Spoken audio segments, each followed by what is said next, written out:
Good evening, everyone. Welcome you all for the IPNA endorsed Webmaster Series 2021. Today we have our last polling session. And today too we have two eminent speakers, Dr. Soundararajan and Dr. Anila. Dr. Soundararajan, who will be talking us about the membranous nephropathy in modern era, meant only for pediatrics. And Dr. Soundararajan is a senior consultant nephrologist who's working at Apollo Hospital, Jubilee Hills, Hyderabad.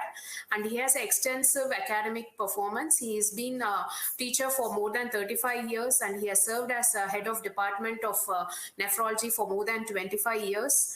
And he has also had more than 15 PhD scholars, and he has more than 25 DM nephrology graduated under him.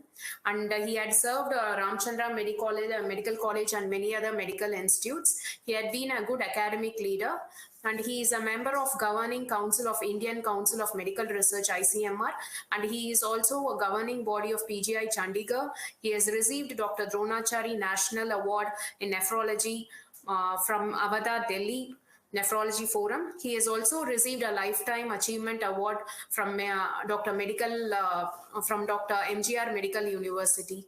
Over to Dr. Soundararajan to deliver his talk on pediatric membranous nephropathy in modern era. Over to you, sir. Good evening.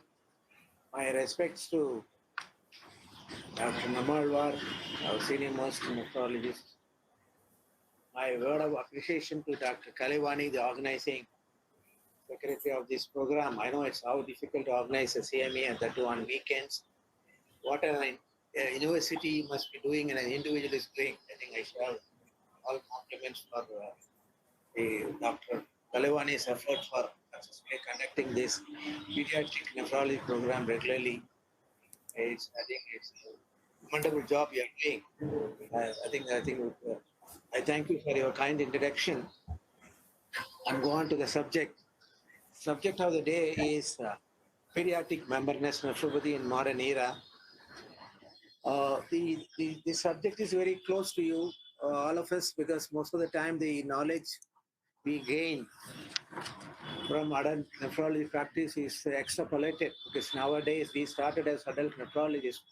Those days in 85, 90, 95 till 2000, pediatric nephrologists are very few, so we have been managing mostly adult plus pediatric. Almost, you have to believe me that more than 60% of my nephrology work in place like Tanjavur was mostly pediatrics. So we have hands-on experience there, and especially in this subject of membranous nephropathy, which is very uncommon in pediatric practice, more common in adult nephrology practice. Most of the subjects which I am going to tell you in the next 30 minutes are going to be extrapolated from adult nephrology literature, add-on knowledge from the current pediatric nephrology literature.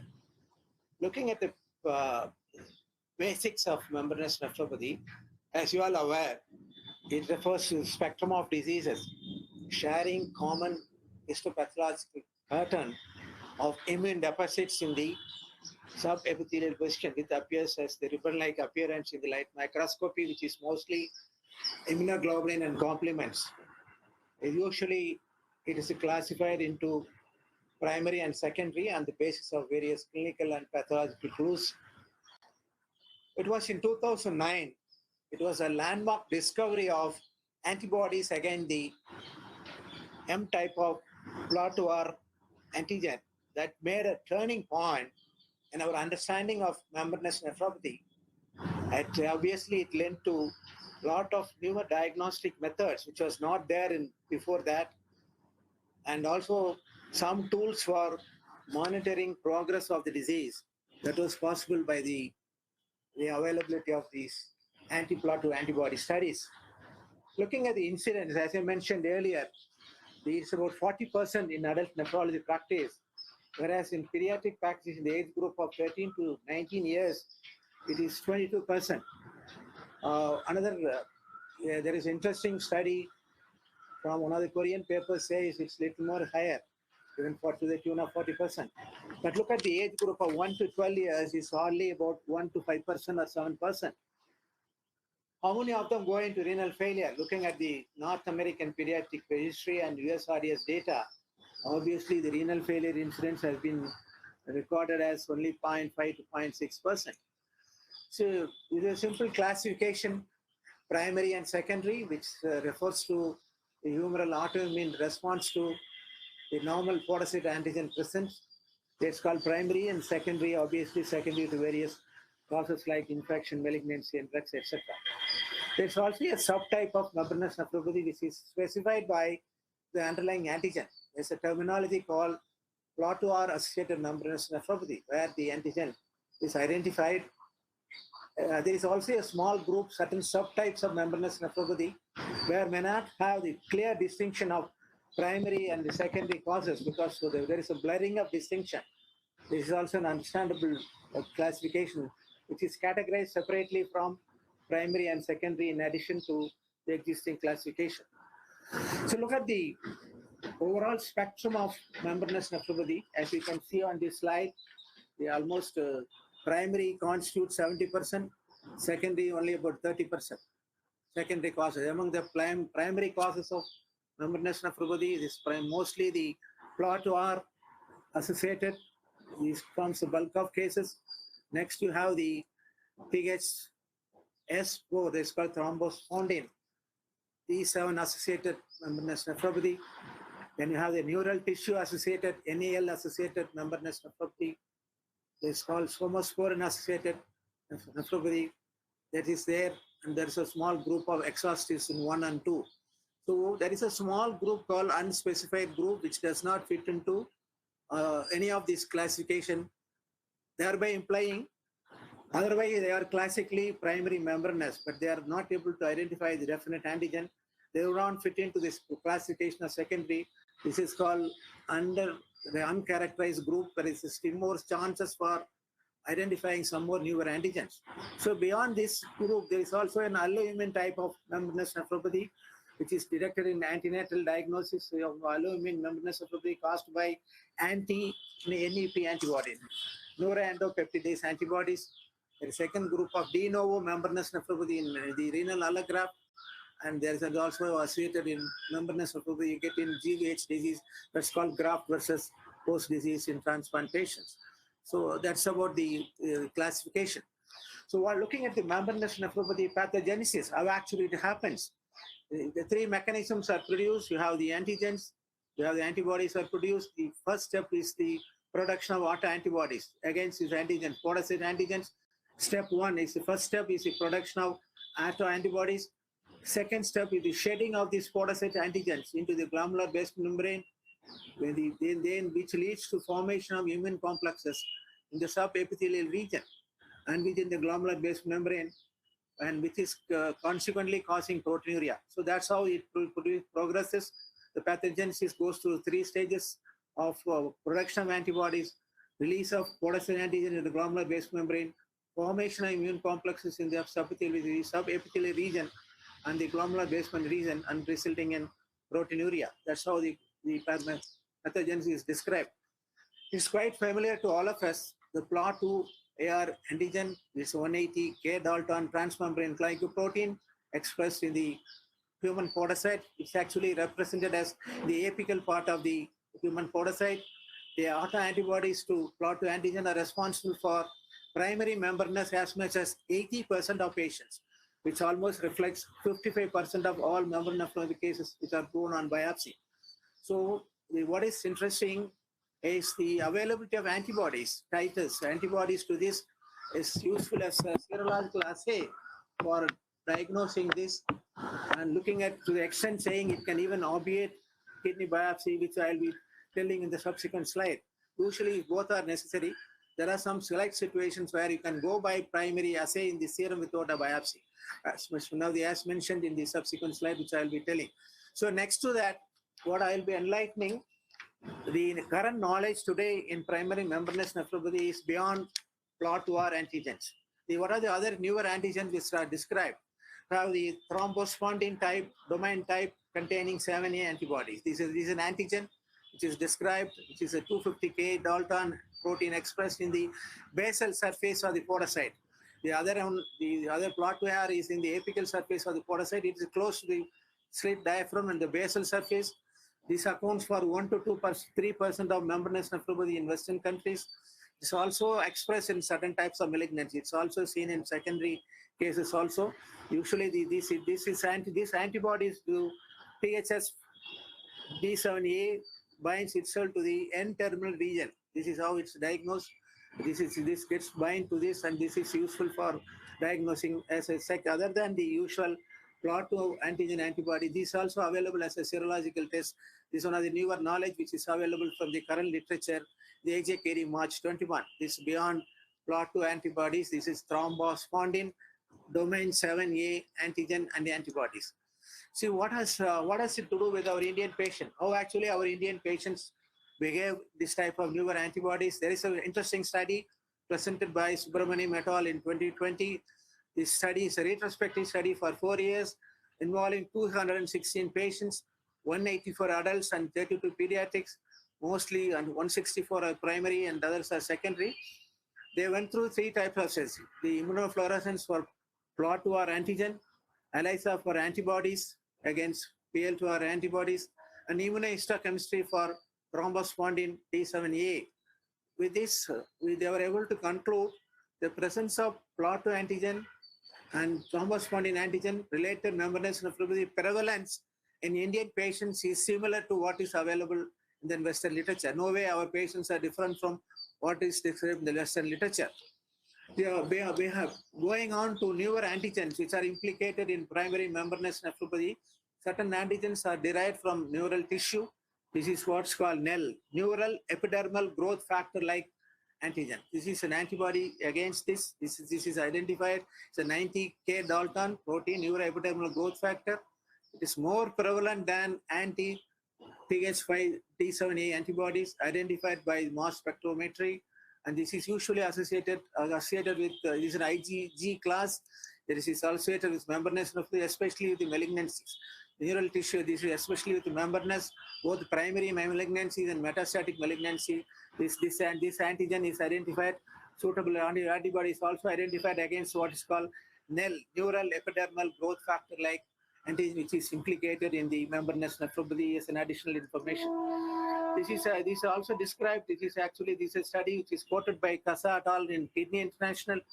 This study has proven that this is both in identified. This antigen is identified in malignancy-associated membranous nephropathy, both in active malignancy as well as metastatic malignancy. This is identified. This is useful. This can be detected in serum also. The anti-NEL antibodies can be detected in the serum also. This is useful in such situations. See, this is another thing. Beyond this, there is another newer antigen which is implicated in primary membranous is what's called semaporin. Semaporin is something unique to pediatrics. I think pediatricians should be happy. There is something unique to pediatrics. This is associated is distinct type of membranous nephropathy. This is predominantly seen in pediatric patients. This is predominantly IG1. Most cases are identified in infants and children. The deficits are present in segmental pattern in glomerular tuft, occasionally in the tubular basement membrane as well. This is the newer information. This is something unique to pediatric practice. That is called semaporin 3B associated primary membranous nephropathy. Moving on further, the other things which are implicated, which is of newer interest, especially in SLE patients, exhaustion 1 and 2, exhaustion 1, exhaustion 2, which is associated with SLE. That's a second, especially class 5 lupus nephritis. This is only thing is we don't have antibodies have not been identified to this. Only we have identified the antigens. I'm sure by the usual by the laser microdissection technique and mass spectrometry, this can be identified. This is useful for diagnosing the secondary the lupus cases of exhaustion 1 and in biopsy specimen is identified. It's usually an end product of complement breakdown. This is something new, at least. So looking beyond plot2AR, all these things are described in the recent literature as one of the etiological mechanisms in the membranous literature. So moving on to secondary membranous, the overall prevalence of secondary membranous nephropathy early series is believed to be 20% in adults, whereas secondary causes appears to be more common in children. As I mentioned earlier, to the tune of 40 to 60%. There is one Korean paper which says the secondary causes in the age group of 13 to 19 years is the extent of 70%. So that is, I think pediatricians should be happy. They have got something which you can cure. I think all the more they should be searching for secondary causes in younger age groups because that carries a good prognosis in terms of treatment without much immunosuppression. There are some of the laboratory tests which are available for circulating antibodies are available. As I mentioned earlier, can you dispense with biopsy? There is a non-invasive diagnosis of primary membranous nephropathy using the PL2 A2 receptor antibody titers. This is an interesting study presented by the Kidney International. This is a cohort study involving 853 patients. That includes in select patients. In select patients, we can go with without biopsy, especially you can exclude primary. You suspect primary, exclude secondary. With a well-preserved renal function, not much of proteinuria, you can vouch upon doing the serological studies to look for the antibodies, and they are in sufficient quantities, significant quantities. I think there's a good reason for going, especially some patients who doesn't want to have a biopsy. Probably that may be a useful situation, not only for diagnosis without biopsy, and monitoring therapy by doing serial estimation of antibodies against the PL2, the plot to our autoantibodies can be estimated. Is useful about this study. I think there are two ways of estimating this. The ELISA test, which detects, is usually initial detection. Usual values less than 14 or RUML are considered negative, especially useful for not only for initial detection, also serial monitoring. As proteinuria goes into remission, the levels comes down. That is the other test for doing this will be indirect immunofluorescence, especially is more sensitive than ELISA, which is useful for lower titers, especially will be useful for this type. This is the way, two ways of doing estimating the anti-plot2 antibodies. And many of these clinical features, many of them have nephrotic type of proteinuria, especially non-selective proteinuria, and full-blown nephrotic syndrome may be there. Hypertension and mild acidemia may be there, as you are aware. And in children, most of the time they are steroid-resistant nephrotic syndrome. This is for us to identify. Urine microscopy is useful. Time and again, we ask for the urinary findings in various glomerular diseases. I think we can, some of the postgraduates who are listening may be able to understand. This is what's called the fatal oval bodies. This is what is called the oval bodies. What you see here, oval bodies are there, and the oval bodies are which are embedded in the cast. This is a typical appearance of the fatty cast. This is, I think my teachers used to be very fond of asking this question: what are the nephrotic urinary findings in nephrotic syndrome, lipiduria, and fatty cast? Fatty cast are those which are embedded with the oval fat bodies. And this fatty cast, the differential diagnosis will be for RBC cast. How does one differentiate a fatty cast from RBC cast? Both may look alike. Only thing, they're looking at the size of the fat, the size of the fatty cast, they have varying sizes, whereas RBC cast will have uniform sizes. You can see varying sizes of oval fat body surface.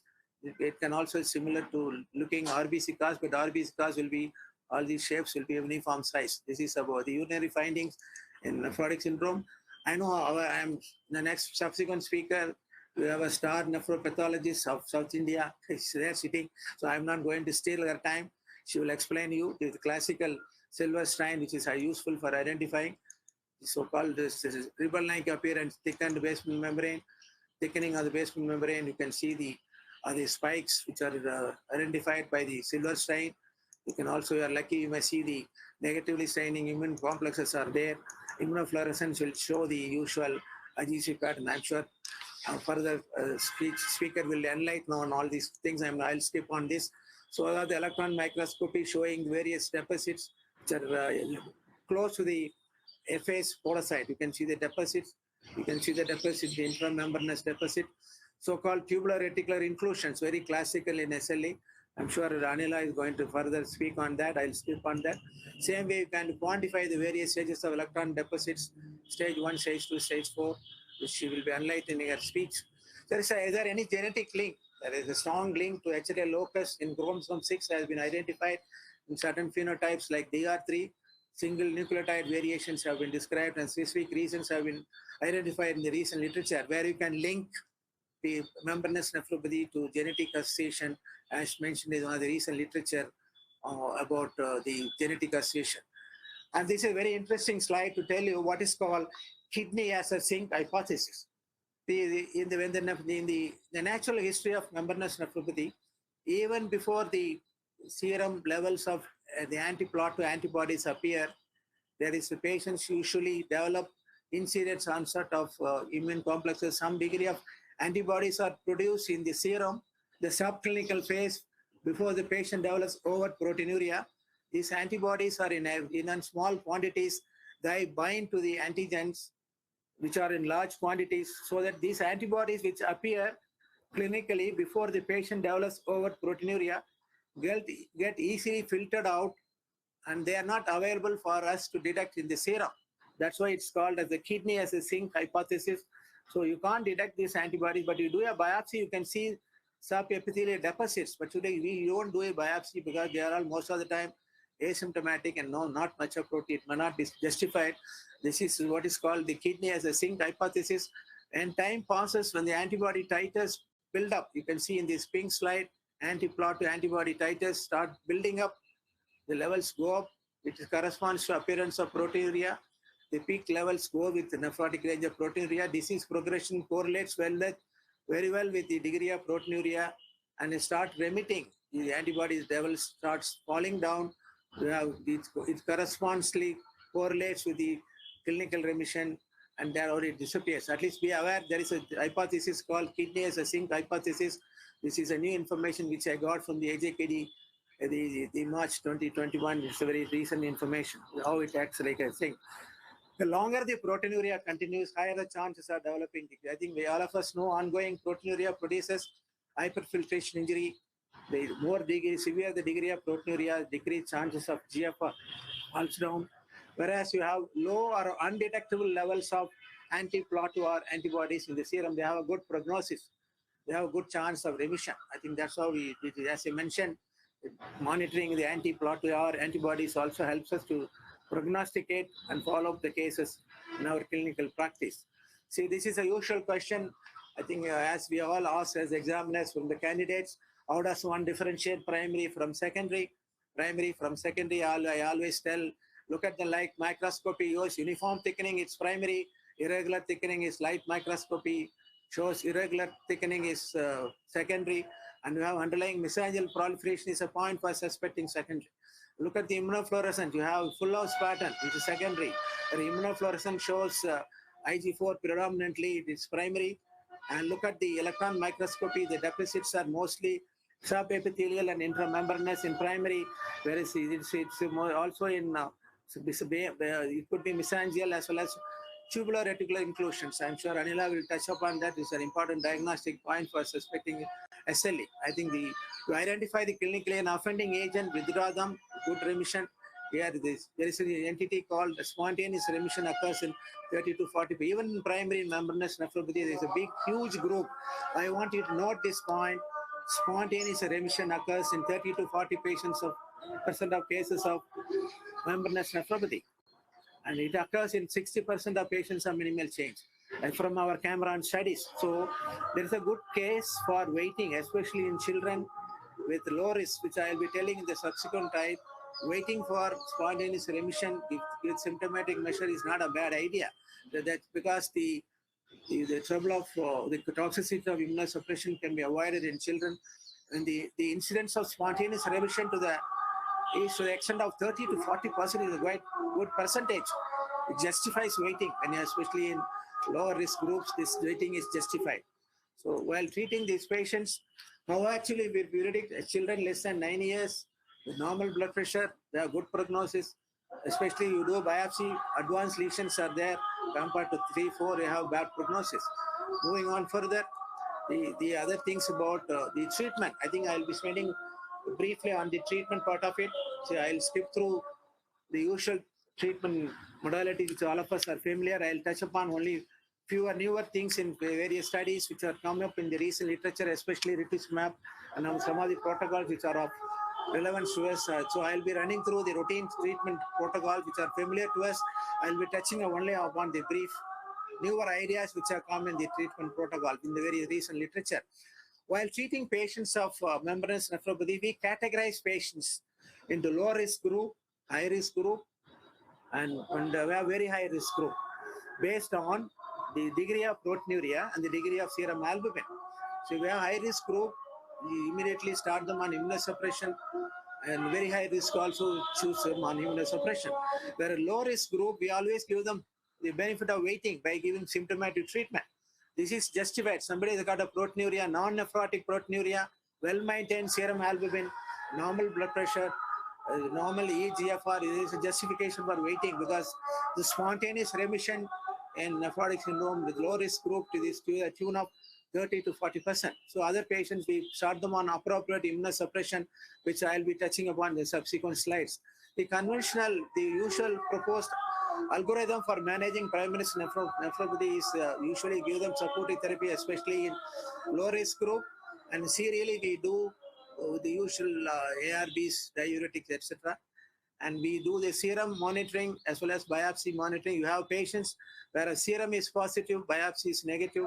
Whereas other group, you have serum is negative, biopsy is positive, and you do serial monitoring of antibody levels. You do the clinical assessment of proteinuria, whether monthly or bi-monthly, and assess the antibody levels. Or risk evaluation is categorized, and based on that, we decide that these patients fall into high risk or very high risk or moderate risk, and start them on appropriate immunosuppression. That's how the treatment algorithm is practiced in our day-to-day practice. We do that.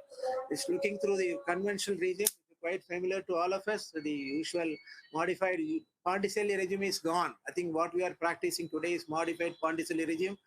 That's what is practiced by most of us. We have excellent prognosis in adult nephrology practice. And in what is that replacement for Ponticelli regime? You know, the problems of Ponticelli regime and complications of cyclophosphamide alkylating agents are manifold. So we have some modifications to be adopted. The usual, there is something called Dutch protocol is daily oral cyclophosphamide along with alternate steroids. We are not practicing that anymore. I think most of us are doing only modified Ponticelli regime. These are the usual risks and benefits of cyclophosphamide steroids, which all of us familiar. For want of time, I'll go through this. I think what are the usual contraindications? Whenever you are using immunosuppression, usual contraindications like active infection, all these informations are quite familiar to us. Coming to the CNI-based regime, I think this is what is practiced in some of these patients who are steroid resistant. Tacrolimus that is given 2 divided doses 12 hours apart. CNI-based regime. Cyclosporine is not used. We are used tacrolimus. Many patients we are used, and CNI-based regimens are useful in such of those patients who are resistant to conventional cytotoxic therapy, but we used as an initial therapy. But we have to be aware of CNI toxicity and discontinue at 6 months. The clinical response is not there. I think that's the way you should keep at the back of the mind. While using CNI regimen, you should monitor the blood levels must be monitored. You should have a look at the EGFR. One of the complications of nephrotoxicity must be monitored, and nephrotoxicity also should be monitored in patients when these patients are put on various CNI-based, especially tacrolimus or cyclosporine. And auto-antibody monitoring also must be done in these patients. And these are very useful. This is very interesting. This is what's called B-cell depletion. This is a current concept about using membranous nephropathy, various regimes using rituximab for successfully used in Mayo Clinic studies, and especially anti-B-cell antibodies. This is a protocol we follow.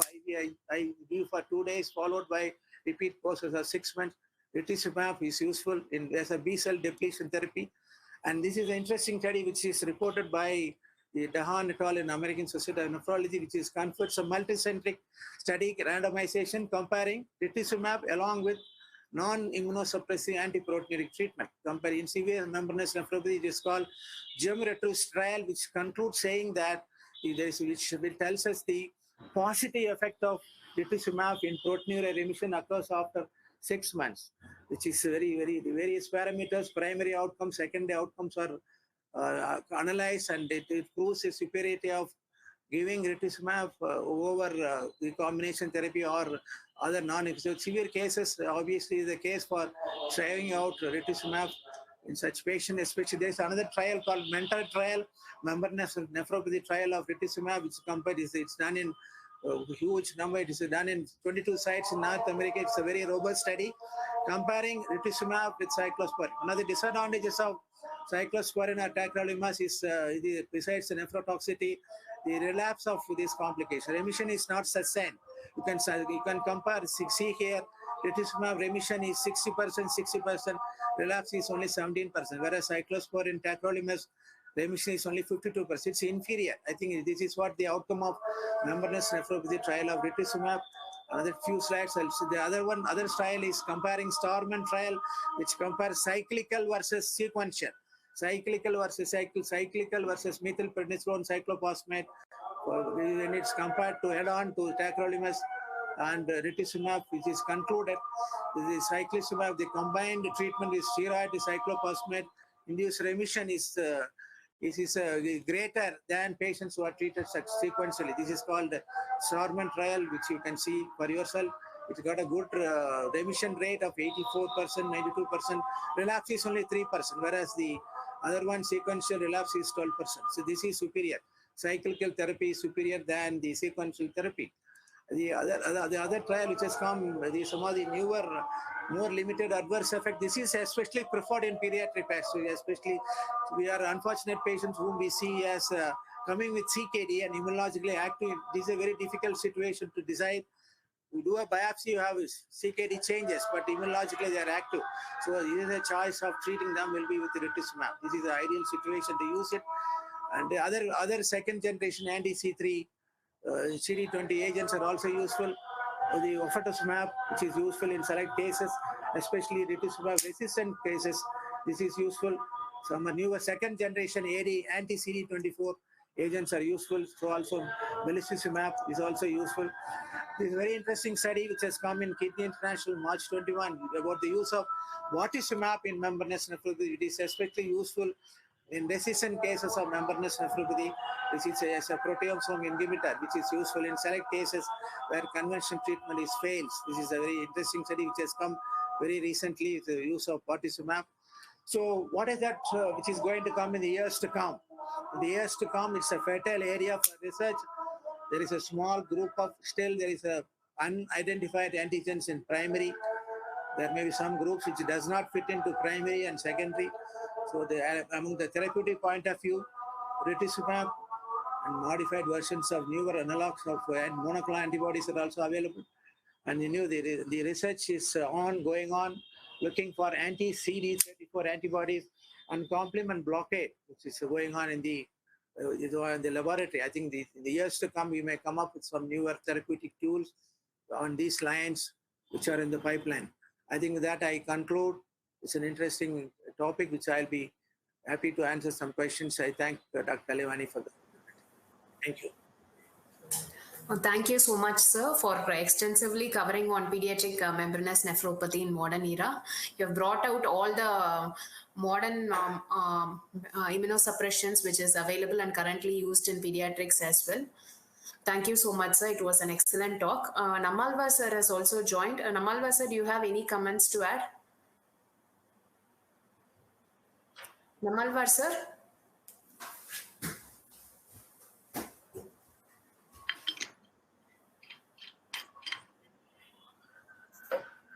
Namalva sir, you're there, sir?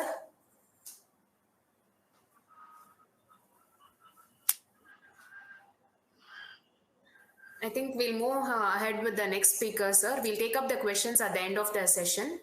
The next speaker for the... Yes, sir? Thank you. Go ahead. Thank you. Yeah. The next speaker for the day is Dr. Anila Abraham.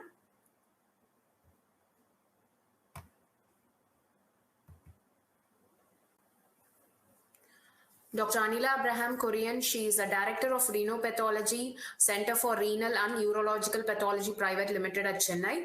And she has got more than 58 publications in index journal and international journals. She has contributed more than 2 chapters in textbooks, and she has been invited for various guest lectures. And all over in the South and all over in India, all the histopathological slides gets pulled to renopathology, because she is an excellent renopathologist who really clarifies even our silly doubts. Thank you so much, ma'am. Over to Anila, madam, to deliver a talk on histopathology pertinent to glomerular disease. Thank you so much, Dr. Kalevani, for those kind words. And let me sincerely thank Namalwar sir and Dr. Kalevani for giving me this opportunity. the topic is vast because glomerular diseases, it's such a huge thing. And in the restricted time, I've just chosen 4 cases, some representative cases. There's one case which is hereditary, or you could say a genetic abnormality. I've chosen a case where you have a primary immune complex mediated disease, another case with complement mediated disease, and finally a secondary glomerular disease. So this is just to give you a little taste of what glomerular disease is. We can obviously not cover the whole of the spectrum in the next 40 minutes. So let me try and do as much as justice as possible and keep it as simple for the pediatric nephrologist as possible as far as pathology is concerned. So let's move on to the first case. This is an 18-year-old lady girl. She was diagnosed with seronegative polyarticular juvenile inflammatory arthritis at the age of 4, and she was treated in institution in her native place with methotrexate and NSAIDs for the past 9 years. She now presented to the nephrologist with anasaka, and on examination they found that she had inflammatory, non-deforming, symmetrical polyarthritis involving the large joints, mainly the knees. And her creatinine was found to be 1.6. She had almost 4 grams proteinuria. Her complements were normal and ANA was negative. And when you think of a child with this history, with proteinuria, what are the differential diagnoses for the clinician? It could be minimal change disease because she was on NSAIDs for a long time. And also many of you will be knowing that indigenous medicines, especially what is consumed here in the South, has a very high content of mercury levels, and they are known to cause membranous nephropathy and minimal change disease. So we don't know whether, in addition to the medicines methotrexate and NSAID, many a time parents also resort to alternative medicines in their hope to somehow cure the disease. So that history should be taken, and we should consider this as a differential. Then the other possibility in this child could be membranous nephropathy because of all the anti-rheumatoid drugs, though she had not received gold and penicillin. In a general condition, this is also a possible cause along with indigenous medicines. Or it could be because of long-standing poorly controlled inflammation. She could have a secondary type, or now what we call as AA amyloidosis. So these are the differential diagnosis of a child with juvenile polyarthritis who comes with nephrotic syndrome. So let's see what the biopsy showed. This is H&E, PAS, and silver stain.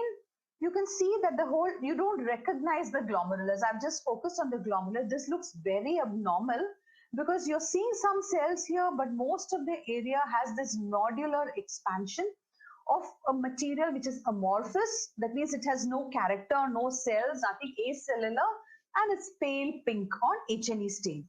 Now the second image in the center is a PAS stain, and we recognize it because it's highlighting the basal membrane, the Bowman's capsule. This material is taking up some PAS stain, but not as strong as the Bowman's capsule. That's how it should be. So we call this weak PAS positive.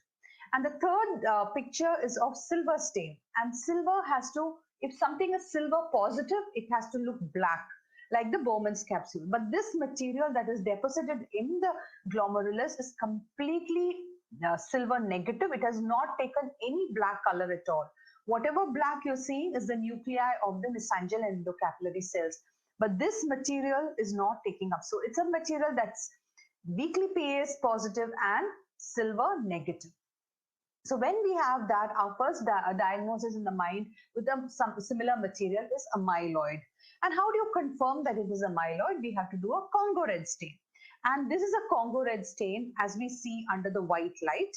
It will have whatever is that bright orange color is Congo Red positive. Now, we all know, all textbooks, I think from the first year of medical school, we study apple green birefringence under polarized light. That's what a Congo Red Stain. So the center picture shows the same area under the same slide, the same section. I just switched on the polarizer, and this is how it looks. Beautiful apple green positivity, and wherever you saw the pink color. And now there's a new technique of identifying this. Instead of a polarizing microscope, we use a ultraviolet light. And under the ultraviolet light, you get to see this bright red area. So these are the different ways of looking at something of Congo red. So the moment a material is Congo red positive, we know it is amyloid. Now, this amyloid, I initially showed you pictures only of the glomerulus. These are the tubular basement membranes. The tubular basement membranes are markedly thickened, and this similar deficit was there on the tubular basement membrane also. So it was not just restricted to the glomerulus, it was there in the tubular basement membranes. Now, what about all the immunofluorescence? Next step, after seeing light microscopy, we look at the immunofluorescence. That is immunoglobulins, GMA. We do the complements C3 and C1q, and we always do kappa and lambda light chains. All the IF were negative. Then what do? We next proceed to immunohistochemistry, and in this case, with the typical history and the light microscopic findings, we investigated for AA amyloid. That means we did an immunohistochemical marker on the tissue, and whatever is brown is strongly positive for AA amyloid, and this is diagnostic. This is like the gold standard to identify amyloid. Amyloid in the glomerulus, amyloid in the efferent arteriole, it's there in the interstitium also. So that was the diagnosis, was amyloidosis AA type. Just to summarize what we saw on the biopsy: silver negative mesangial expansion, Congo red positive material confirming that it is amyloid, and AA immunohistochemistry to confirm that it is AA type of amyloid. Now, this is the final diagnosis we signed out the report with. Now, a little bit on amyloidosis. You all know that it's a group of, actually it's a disorder where you have a lot of deposition of this amyloid protein, and because this amyloid protein is deposited, it will alter the normal function of the tissue, not just restricted to the kidney. And it has a typical appearance, amorphous on light microscopy, apple green birefringence on Congo red, fine fibrils that are haphazardly arranged that you see on under the electron microscope. And if you do an X-ray diffraction to study, it's called a beta-pleated structure. So this is the appearance of amyloid. And we know there's a variety of amyloid. In fact, there are over 30 types of amyloid, with more than 20-25 of them involving the kidney. So amyloid is composed of two parts. It has a precursor protein and an amyloid P component. See, for all these 30 types of amyloid, the amyloid P component is the same. It is only the precursor protein that is different. So on the biopsy, they all look alike, whether it is AA amyloid or LEC2 amyloid or AL amyloid. Under the light microscopy and under electron microscopy, they look alike. And they all look alike under Congo red because they all give out an apple green birefringence. The only way of identifying what type of amyloid is to do immunohistochemistry or immunofluorescence in adults when it's a light chain restricted amyloid. And now this is the latest in amyloidosis. Now we do a laser capture microdissection, and followed by that tissue is removed, and we do a mass spectrometry to analyze what exactly the protein is. So this is now become the most accurate way of diagnosing amyloid. It's not available here in India. We still resort to immunohistochemistry, which I feel is more than 95 to 99% accurate. So we are good enough to do a immunohistochemistry to identify amyloid. Now, amyloidosis in juvenile arthritis. What could be the reason? Why does this child have amyloidosis? It occurs as a reaction to a chronic inflammation, and it has a prevalence of around 1 to 10% in children with arthritis. What happens is this inflammation, we all know that, and as a response to inflammation, the liver produces an acute phase reactant called amyloid A protein. It's called SAA protein, serum amyloid A. And normally what happens in any inflammation, we have acute phase reactants. Right now with the COVID, we are all very, very aware of the acute phase reactants, and we always are monitoring it. Under an acute inflammation, it goes up, as the name suggests, acute phase, and then it comes down also. Whereas this is a chronic infection, a chronic inflammation, not infection. And so the acute phase reactant protein persists in the body for a long time. And in doing so, it gets deposited in various tissues. it undergoes denaturation, and it becomes insoluble amyloid fibers, which is deposited not just in the kidney, it could be all over the body, even in the skin, the abdominal wall, the mucosa of the buccal cavity, all other organs also.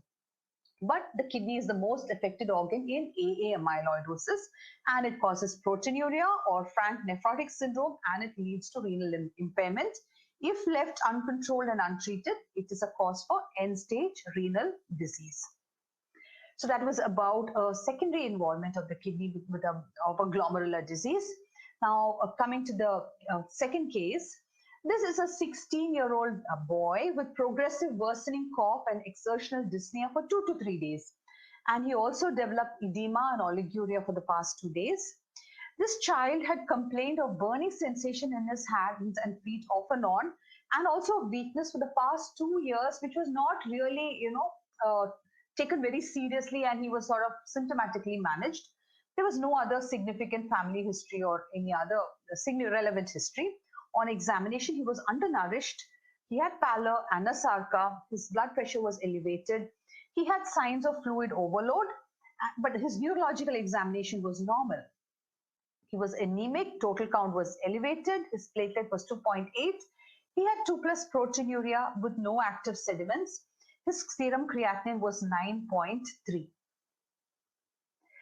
Ultrasound showed that there was renal parenchymal damage, loss of corticomedullary differentiation, and increased echogenicity. But they still wanted to make a diagnosis, and they found that the kidney could still be biopsyable, and they went ahead with the biopsy. And this is what the biopsy shows. What is striking? This is a meson trichrome stain. That's why you see the different colors here. The glomerulus here in one corner. But what is striking your eye is the amount of tubular interstitial damage.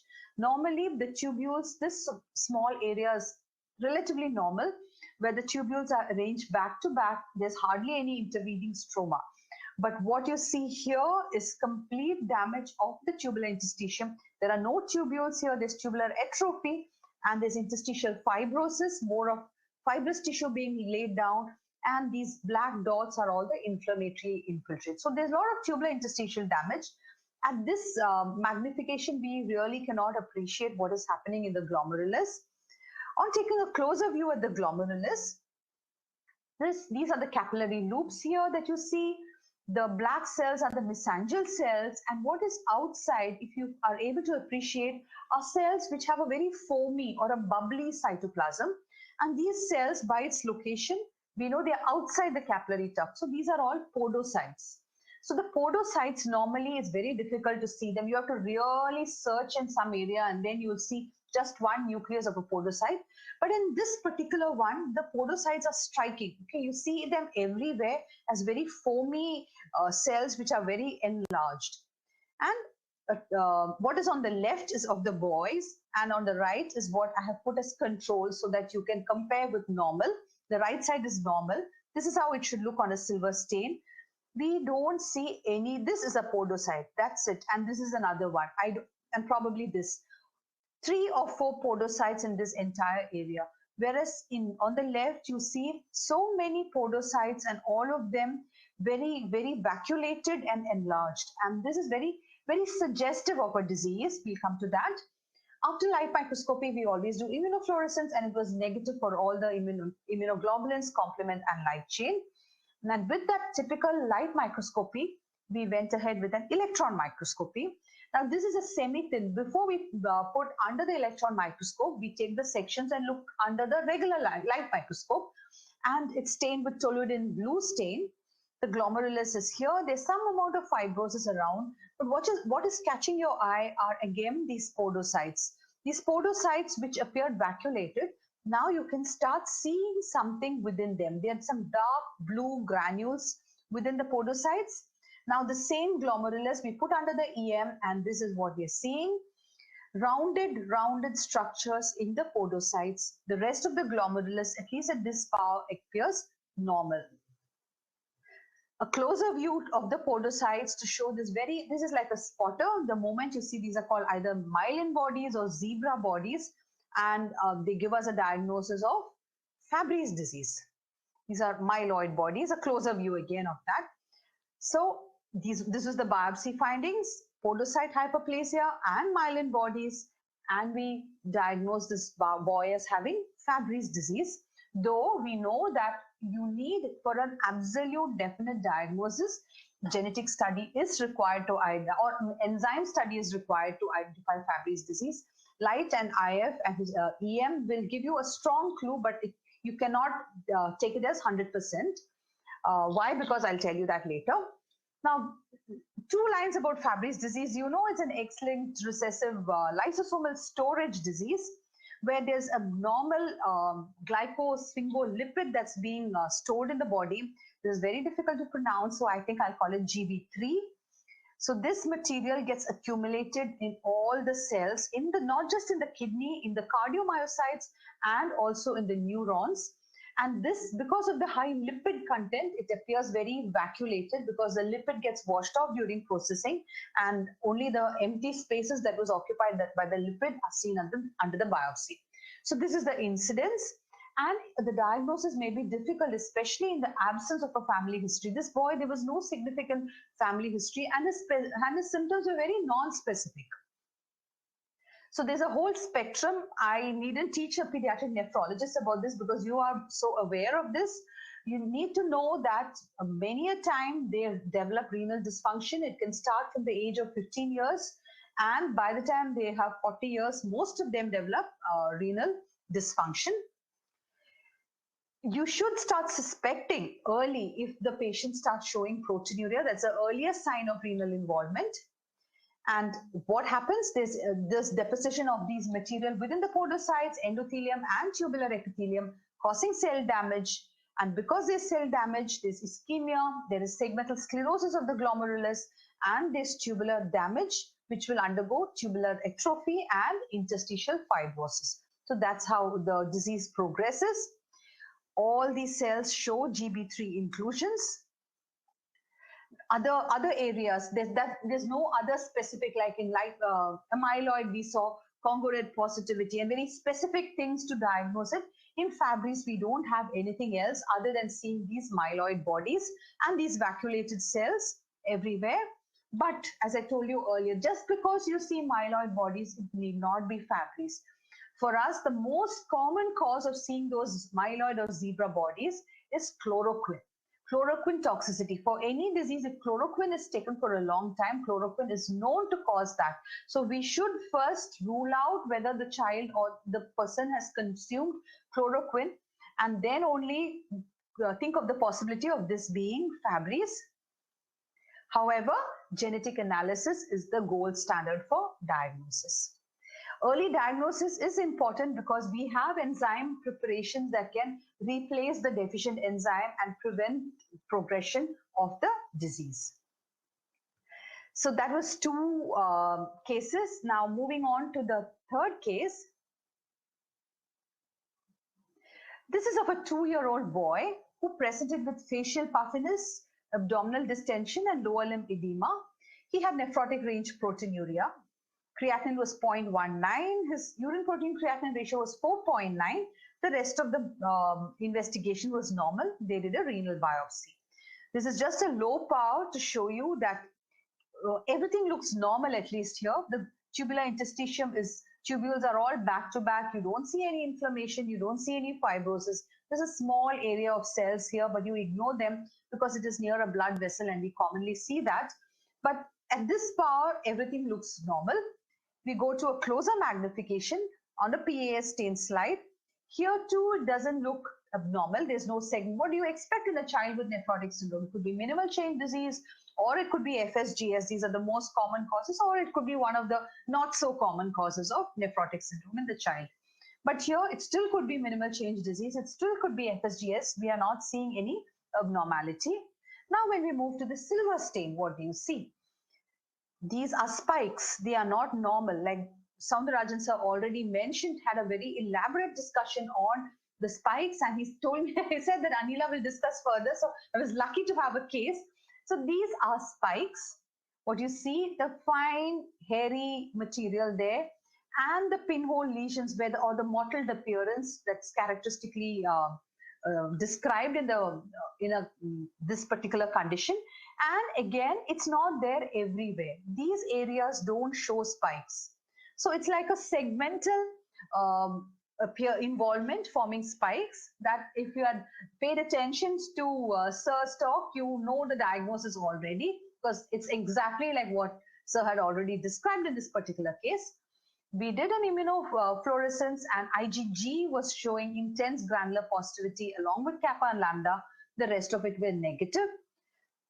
So that was membranous nephropathy, and it being a 2-year-old child, now we have a new marker, that is a semaphorin 3b immunohistochemistry, and this was done on the biopsy and it was semaphorin 3b positive. So that's in continuation with Sir's lecture, and we did the EM, and this is a portion of the glomerular basement membrane, just a portion. This is a podocyte, so this is the subepithelial area. This is the endothelium, the fenestrated epithelium of the endothelium. And what do you see here? These are the immune deposits appearing as gray. And if you look carefully, this is a spike.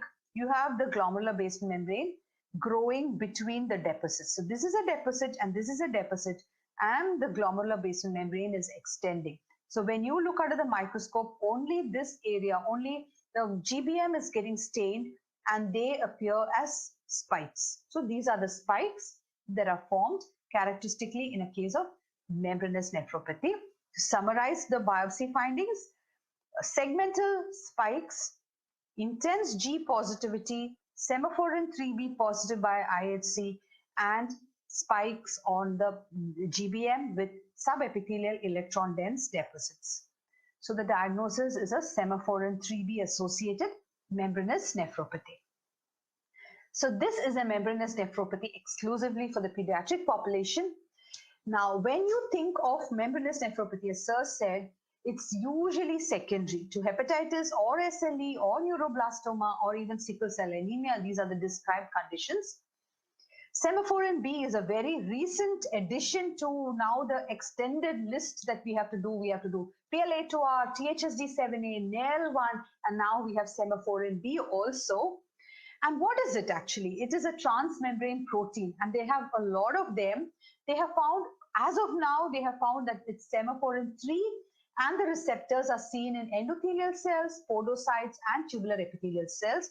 And their function is to regulate the slit diaphragm proteins such as podosin.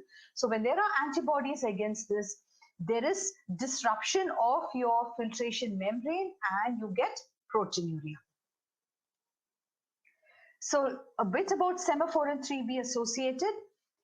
73% of the cases that they have studied were in pediatric population with a mean age of 6.9.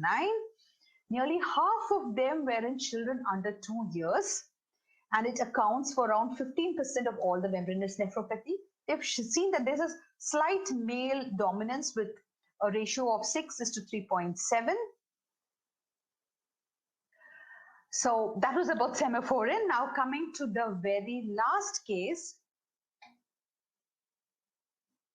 Okay.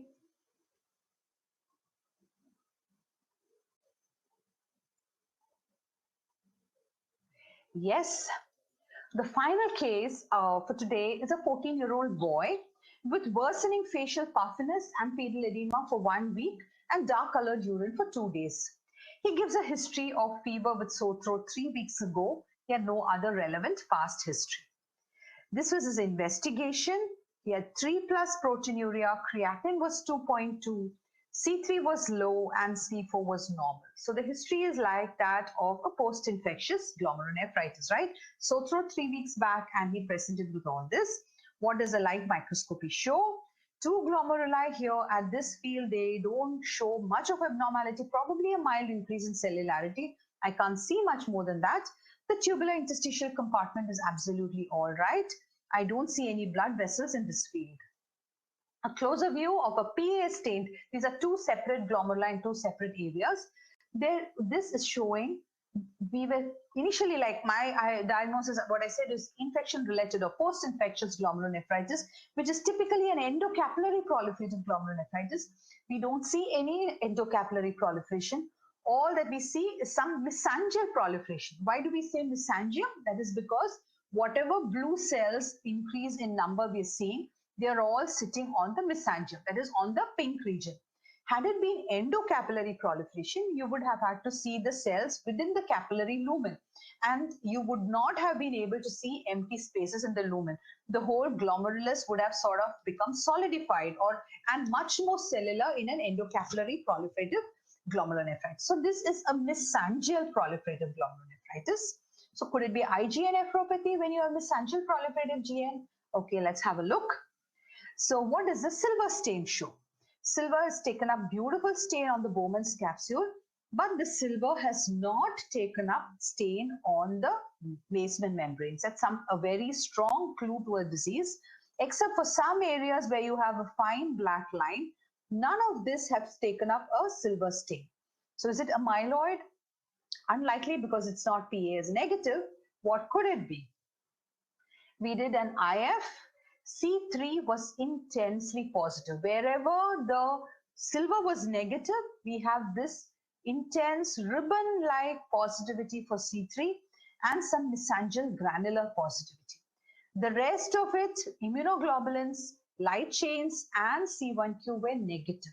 So this is a C3 only positivity, a C3. With this, it fits into the diagnosis of a C3 glomerulopathy, at least on light microscopy. And we went ahead with an EM, and the diagnosis is there, right there. Electron dense deposits, highly dense deposits along the glomerular basal membrane in a ribbon-like fashion. And this density gives the disease its name, dense deposit disease. So this is a diagnosis that we make on electron microscopy with this appearance. So to summarize the findings, you have silver negative loops, intense C3 staining on the capillary loops, and hyperdense, intensely dark ribbon-like positivity along the glomerular basal membrane. Basically, it's in the lamina densa of the GBM, and that's diagnostic of dense deposit disease.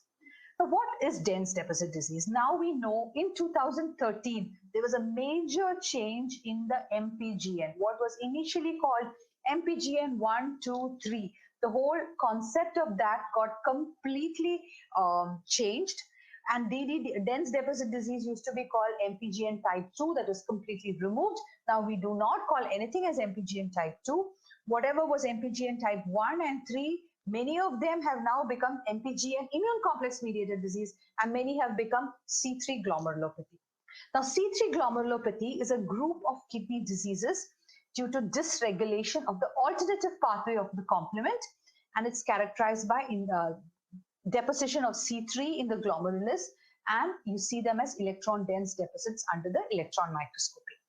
So under C3 glomerulopathy, it's an umbrella term that we use. It has 5 diseases. We, for all practical purposes, have seen only these. These are the lower 3 ones are very rare and hardly described. It's a familial diseases. But C3 glomerulonephritis and dense deposit disease, we do see in our practice. What are the findings? The histopathological findings on light microscopy, it's variable. You may ask, it's a membranoproliferative disease, and you have shown a mesangial proliferative glomerulonephritis. That's something that's again unique of C3 glomerulopathy, because you can have a variety of patterns on light microscopy. It need not be MPGN pattern. What is diagnosed or very characteristic is the intense C3 staining. It could be only C3 that we call isolated C3, as in this patient, or you can have a dominant C3. And EM will help us in establishing the diagnosis. So these are the different patterns that you can see. You can have the typical MPGN pattern where there is lobular accentuation, or like in our patient, you have a mesangial proliferative pattern. You could even have the child presenting as a crescentic glomerulonephritis, and it can be easily mistaken for IRGN. And this is even more scary because clinical history was very suggestive of IRGN. And here you have an endocapillary proliferative and an exudative glomerulonephritis. So this is a diagnosis that can easily be missed or misinterpreted as an infection-related glomerulonephritis, though we know that it's all in the spectrum. The C3 glomerulonephritis is in one, now considered as one end of the spectrum, and IRGN at the other end of the spectrum, probably of the same underlying etiology. And C3 on IF shows not just, I showed you a picture initially of the glomerulus alone, but you can see it on the Bowman's capsule here a little bit and on the tubular basal membrane. So it's not just restricted to the glomerulus. The typical ribbon-like positivity, or you can have a coarse granular positivity. If it's either C3 alone, it's all right, it's straightforward. But if you have an other immunoglobulin, it should not be anywhere close to the intensity of C3. The definition is it should be 2 steps, 2 gradients lower than C3. So this is possible. You have very faint IgG, but intense C3, this still could qualify for a C3GN. Had this been an IRGN, you would have had much more G usually. But again, it's very difficult sometimes to differentiate a DDD from an IRGN or a C3GN from an IRGN just on light microscopy, for that matter, even electron microscopy. Now, if they've done a laser microdissection and found out what is actually being deposited there, and they found that it's all complements and components of complements. There were no immunoglobulins. It is just a complement-mediated disease that was confirmed on mass spectrometry. So how do you differentiate dense deposit disease from C3 glomerulonephritis? As the name itself, it's very, very dense. It's called ribbon-shaped or Chinese calligraphy-like in the lamina densa of the glomerular basal membrane. Whereas C3 glomerulonephritis, it's there, but it's much lighter in color, and it's in the subendothelium. That is, it is below the glomerular basal membrane or towards the inner surface of the glomerular basal membrane. I'm not going to go through all this, just to show you that it's the alternative pathway that is involved. And we all know that alternate pathway is, what is it? It's a type of innate immunity, innate immune response, right? Which is always being in a steady state of it's active. But the activity is tightly controlled by inhibitors and promoters. So a very fine balance is constantly being made in this dynamic pathway. Sometimes, or anything, especially any infection, will trigger or activate the pathway, and you have the entire cascade of reaction forming the membrane attack complex and cell lysis.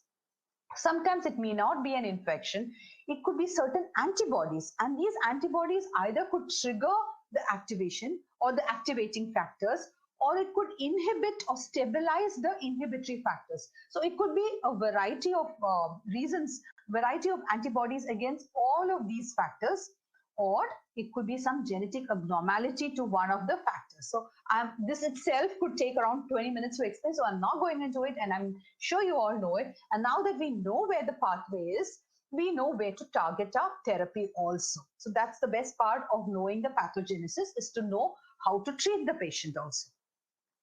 And how do these patients present with? They have proteinuria, most of them with, nearly half of them with nephrotic range proteinuria, hematuria, half of them have renal insufficiency at presentation, and most of them have low C3 levels.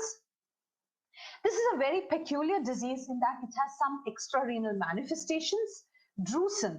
Drusen is a German word for nodule. And drusen is a finding that's basically when you do a fundus examination, you see this golden yellow nodules on the fundus, and it is not uncommon in elderly patients. And supposedly an age-related maculopathy associated drusen, it develops in a normal person also. It starts after the age of 50. But this is a very nice article on this. If you see drusen in children, the incidence of dense deposit disease is very high, because 10% of the patient with dense deposit disease develop drusen early in the stage, as early as the second decade of life. So any young person with drusen, always look whether there's any abnormality in the urine, whether there's proteinuria, whether there's renal insufficiency, because you could have an underlying dense deposit disease. And the other condition is lipodystrophy or lipoatrophy, as it's called. It's seen in only 3 to 5% of the patients, usually presents in early childhood, and it's more common in girls. The fat of the face and the upper extremities are atrophy. So you have sunken hollow cheeks as compared to the lower part of the body. And it's thought to be because of a protein called edipsin that is there in mature adipocytes, which is identical to factor D in the alternative pathway. So it's this recognized, and you have complement being deposited there and complement mediated lysis of adipsin. So you have damage to the adipose tissue and you have lipoatrophy or dystrophy. Finally, what is the prognosis? Nearly half the adults and 70% of the children, they progress to end-stage renal disease within 10 years. What is very important and very sad actually is that its recurrence is documented almost immediately after transplant. 50% lose within 10 years, sometimes even within 3 years of having a transplant. So this is not a disease that is in any way good. Just before I end, I just want you to know what is the incidence of dense deposit disease in India. If you take any textbook, any journal, the first line that they describe dense deposit disease is, it is an extremely rare disease. But we just wanted to see how rare it is. So I did some literature search and this is what I found.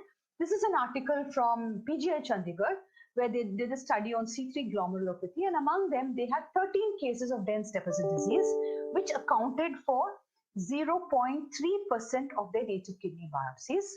A study from All India Institute, New Delhi had 27 cases, but this article had not mentioned how many native kidney diseases there were in during that study period. So I am not able to come to what the biopsy incidence is. And this is a study from our center here in Chennai, and we had 25 cases with a which accounted for 0.34 of the native kidney biopsies, very similar to the PGI. So this is from South India and this is from North India. So across, I could say that across the country, we have a biopsy incidence of around 0.3%. Now this was compared, we did a study comparing the biopsy incidence with that in US. So our study period was a little over 3 years, and we had 25 patients among 7,335 native kidney biopsies with a biopsy incidence of 0.0034.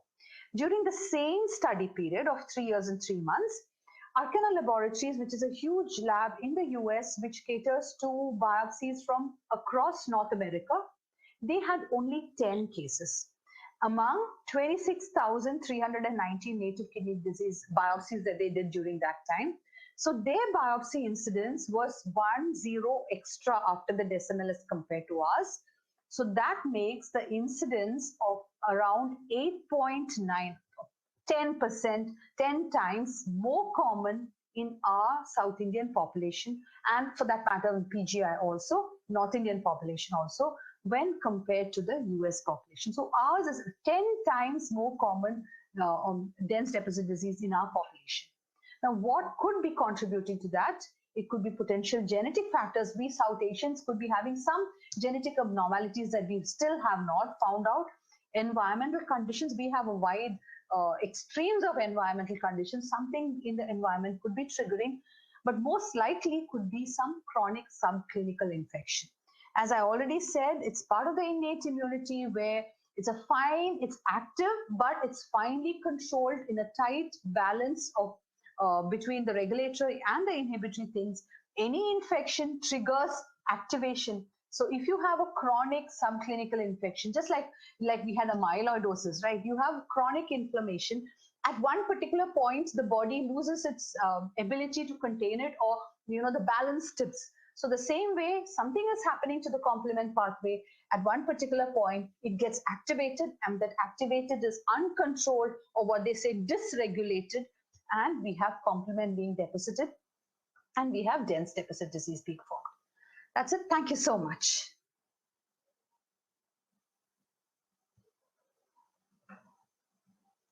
Oh, thank you so much, ma'am. Thank you so much for taking us through the journey of glomerular histopathology.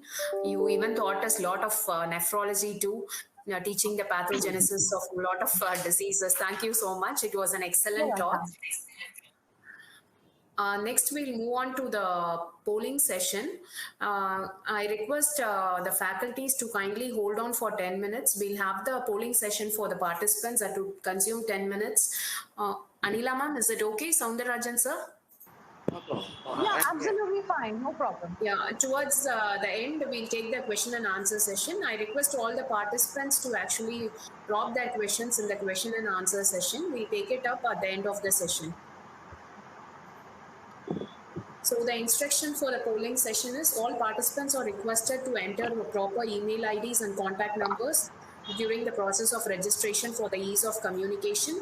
And today is the last day of our polling sessions, and the winners will be announced towards the end of the webinar session, which falls on July 14th.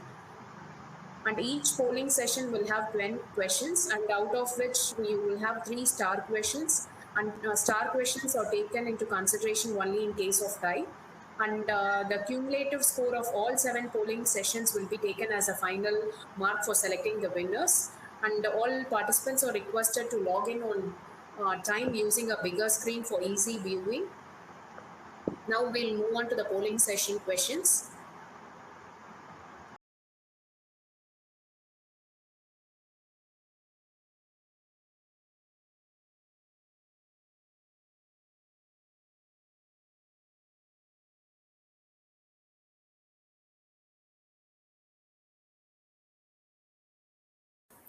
We'll now close the polling session and we'll move on to the question and answer section.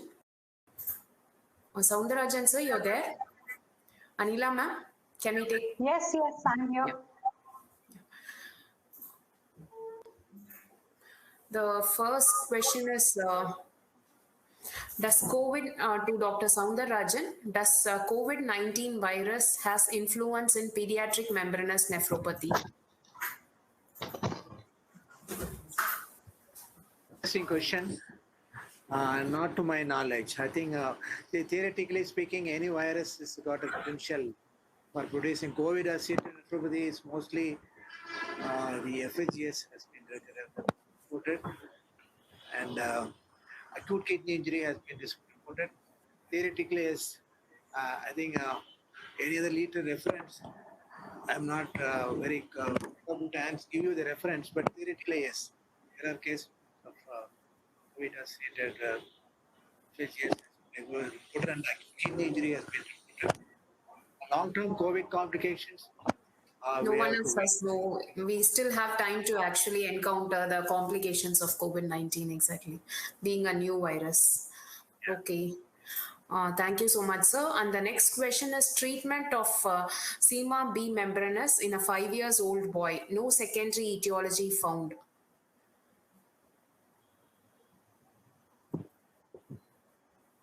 Secondary etiology is found. We have to. What is the degree of proteinuria? Does he categorize into low risk, high risk, moderate risk? No, what is the those details aren't mentioned, sir. They have just mentioned no secondary etiology found. I'm always a little worried about the immunosuppressions. We started in a hurry. I like to go conservative, the symptomatic management, wait for the degree of proteinuria, for the EGFR, see the whether the proteinuria is regressing or increasing, then we'll think about giving active immunosuppression. That's the way I go about. I'm really concerned to start immunosuppression hurry in children. Okay. The next is, what is the another CD20 agent?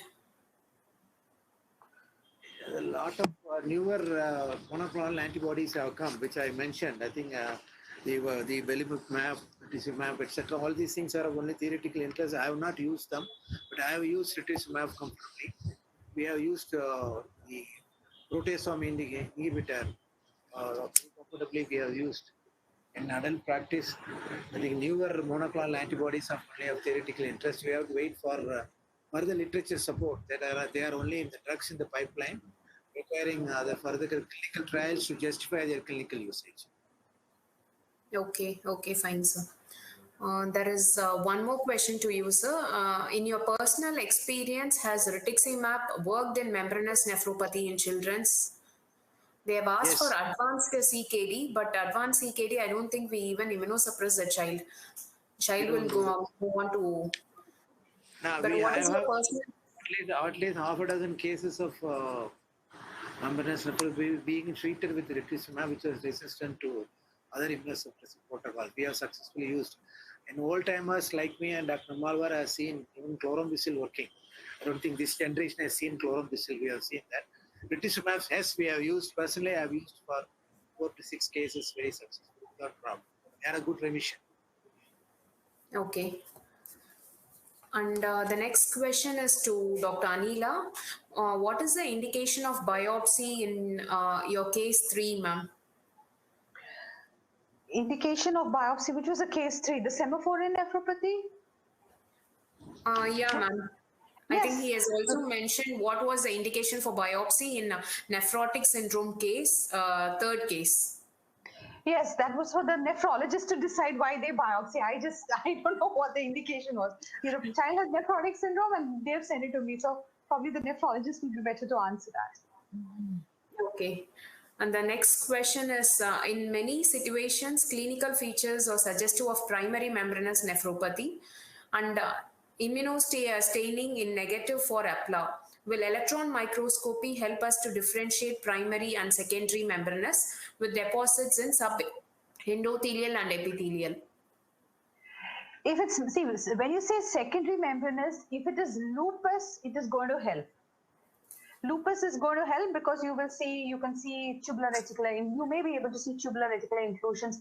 Soundararajan sir had shown that, and you may have subendothelial and mesangial deposits. That is, lupus is only one type of secondary membranous. But if it is secondary to any drugs, you are not going to be able to differentiate it. So a very good clinical history will be required, but now things are changing because earlier we had only PLA2R. Now we have THSD7A, NAIL1, exostosin 1 and 2, semaphorin. So all that, if they are positive, you know it's a primary membranous nephropathy. Right, so instead of just relying on EM definitely will be helpful in picking up lupus. But then lupus you can do with serology also. But otherwise, no, it has to be a complete clinical history and a full workup. Okay. And there is just a personal doubt. One of my case, all clinical features consistent with lupus, but child has not been started on immunosuppression yet. But IF finding is full house match, but no electron microscopy findings. Otherwise, clinically, she is having nephrotic range proteinuria, but the light microscopy did not have any changes. So it's a minimal pattern of lupus. In the light microscopy, you said light microscopy or electron microscopy? Light microscopy. Sorry? Light microscopy. So it's a class 1 lupus, right? A class 1 lupus, class 1, light yeah. microscopy They will have only IF findings. Pattern. Yes, so okay. You can label it as a class 1. And all the serology is also negative. Only the clinical features and the IF finding is actually towards lupus. Serology is all ANA, anti-DS, everything is negative. Is there any other possibility? Yes, it could be C1q nephropathy, or it could be the child will seroconvert. We have had cases where biopsy is showing all the features of lupus, but the serology isn't. Over a period of time, it can become positive. If it's still negative, you have to think of other causes, because the moment you say full house does not mean lupus. Full house can be seen in other conditions. You can see full house in C1q nephropathy. You can see full house in membranous nephropathy, in IgA nephropathy. So just because something is full house, that doesn't make it lupus, and vice versa also. Just because something is not full house, that does not rule out lupus also. Lupus is a diagnosis that, requires 100% clinical correlation and serological correlation. As of now, there is no single or diagnostic criteria for us to call something as lupus. In fact, the studies are now, they are picking up 5 parameters, and they are giving a probability of, if all 5 are present, then the chance of it being lupus is above 95%. That is all. So a biopsy will only help you move in one direction, but it is not going to diagnose lupus if you don't have the other parameters. Okay. Thank you so much, ma'am. The next question is, does a COVID vaccine trials in children has influence in glomerular membranous nephropathy disease? Soundararajan, sir? I think not to my knowledge. I think by any serum or any vaccine, they may have a serum sickness-like reaction, but not to my knowledge. It has been documented in the literature. It is a theoretical question, not to my knowledge. Unlikely. I can say it's unlikely. Okay, and it is very new. The pandemic, the disease is also very new, so we need still more time to actually encounter the complications, the vaccine complications, and many other things. And the next question is again to Dr. Anila. Your experience on collapsing FSGS, ma'am. Can we get an idea on possible etiology from histopathology for collapsing FSGS? No, collapsing FSGS is collapsing FSGS. That's a diagnosis that, like when you see also thrombotic microangiopathy, we see thrombotic microangiopathy. It could be anything. It could be a snake bite. It could be atypical HUS, or it could be anything. Same way, collapsing. Now, when the first question was asked to Soundararajan sir about COVID and this thing, we in Chennai we have seen collapsing glomerulopathy following COVID. We have seen thrombotic microangiopathy following COVID, and we have seen a lot of acute tubular injury and acute interstitial nephritis. We don't know whether it's directly because of COVID or because of the variety of medications that they were taking also. But when you see under the microscope, collapsing is collapsing. We do not know whether it's viral induced, drug induced. We don't know. Okay, fine, ma'am. The next question is, are C1q nephropathy and IgM nephropathy considered as a distinct entities? IgM is a very controversial thing, because they say it is actually minimal change disease, a spectrum of minimal change disease, where you have some deposits of IgM. Many times IF has IgM, but when you do EM, you're not able to see any deposits. So it's just more like a false positive for IgM. Some reports say that people with IgM nephropathy they're not so good as steroid responders. Same way, C1q is more established, but that's a diagnosis of exclusion. C1q nephropathy, you have to rule out things like lupus, and if you don't have anything else, and then you see only C1q or predominant C1q, there is C1q. But IgM is a questionable entity. Okay, when there is a predominant IgM deposits, then do we consider that as a diagnosis? No, like in US, a lot of centers, even if you have 3+ IgM in a child with minimal change disease, they call it as a minimal change disease. They do not call it as IgM nephropathy. But there are centers which call it IgM nephropathy, because IgM is considered under the spectrum of minimal change. Okay, thank you, ma'am. I just have a question, like on giving immunosuppression to a lupus child, the IF finding can be actually, can turn out to be negative. Like, Correct. any idea on how long of immunosuppression can actually change the picture of IF? I wouldn't know how long, because many a times we get biopsies much after immunosuppressions, right? So it's not that we get full house all the time. So how long does it take for the IF to be, to disappear or to be reduced in intensity? We have not assessed that, the duration.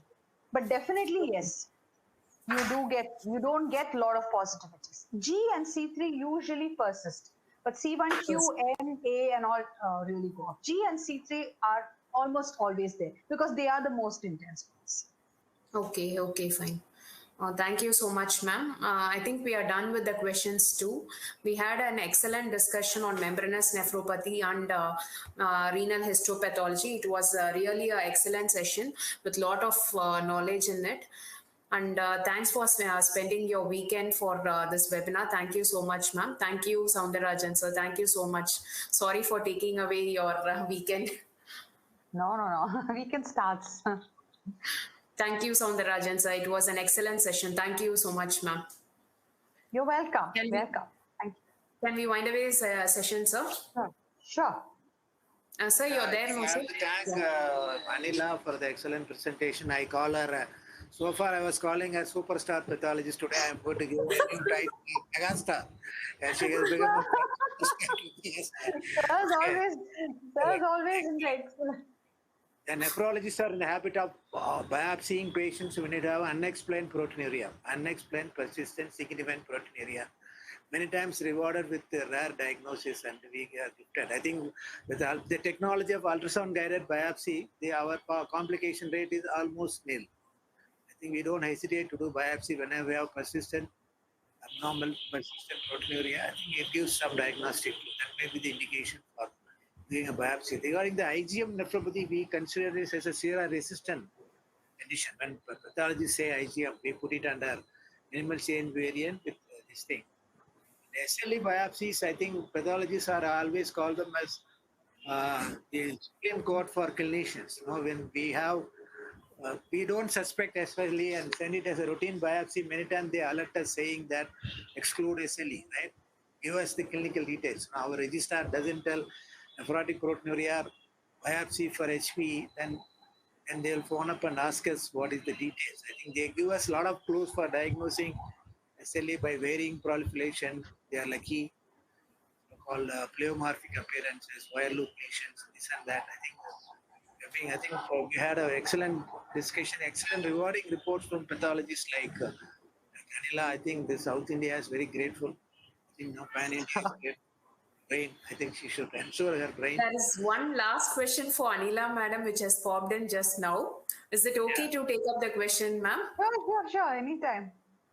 Okay. Can immunosuppression change electron microscopy picture for a steroid-resistant nephrotic syndrome?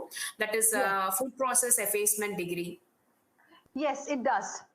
Everything after, the earliest change actually is picked up by electron microscope. So you do see changes. It can happen. Okay. Even response, it's just that many a times you don't re-biopsy. Like if the child is responding to steroid, you wouldn't go back and biopsy.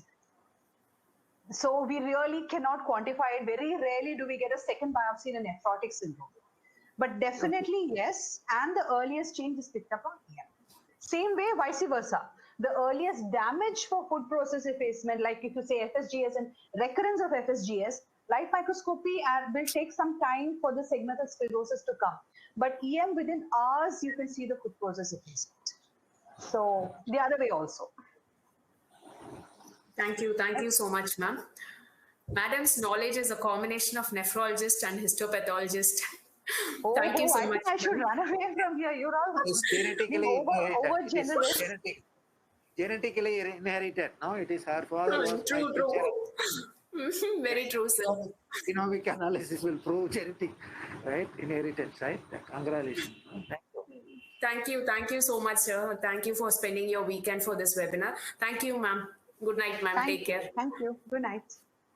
Good night, sir. Thank you. Bye, sir.